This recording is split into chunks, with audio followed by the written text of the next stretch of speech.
against Fox's efforts to dismiss a $2.7 billion defamation case against the network.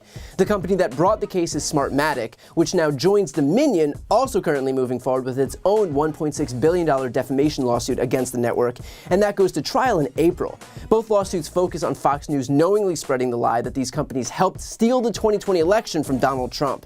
And while it's certainly newsworthy that the Smartmatic lawsuit is moving forward, I want to focus on the Dominion lawsuit here, considering we now have a trove of newly disclosed messages and testimony from a number of Fox personalities, including Tucker Carlson, Sean Hannity, and Laura Ingraham, insulting and mocking people like Donald Trump, Sidney Powell, and Rudy Giuliani for perpetuating claims of a stolen election, while simultaneously then going on air and promoting those exact same figures and the claims that they were making.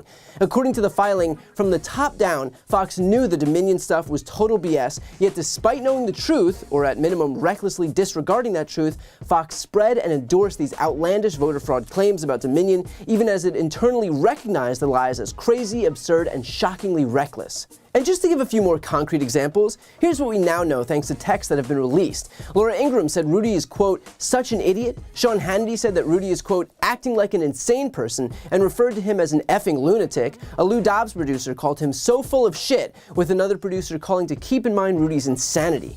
And yet, here's who they put on air regardless. Already documented to overturn the result in that state, because not only did they use a Venezuelan company to count our ballots, which almost should be illegal per se.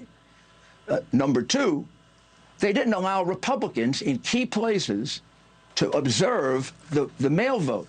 That makes the mail vote completely invalid. Now, they didn't do it everywhere. They did it in big cities where they have corrupt machines that will protect them, meaning in Pennsylvania, Philadelphia, and Pittsburgh, in Detroit.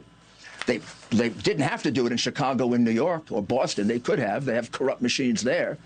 They did it absolutely in Phoenix, Arizona.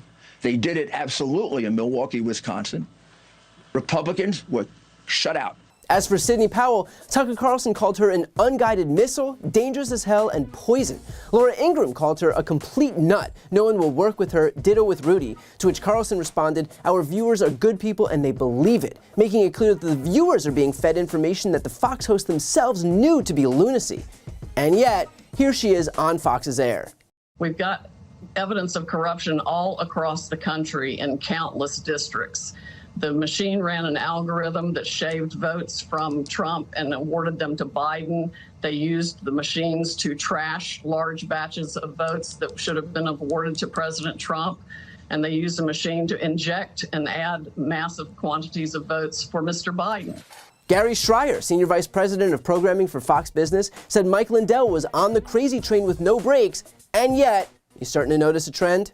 Well, of course, you will likely recognize our next guest. His name is Mike Lindell. He runs MyPillow. He advertises every night on this show and across Fox News. He's one of our biggest sponsors, and we are grateful for that. He is sponsoring free speech when he does it. With this particular thing that's going on now, I've been all in trying to find the machine fraud, and we found it. We have all the evidence. So at all these outlets that have been calling me from the Washington Post,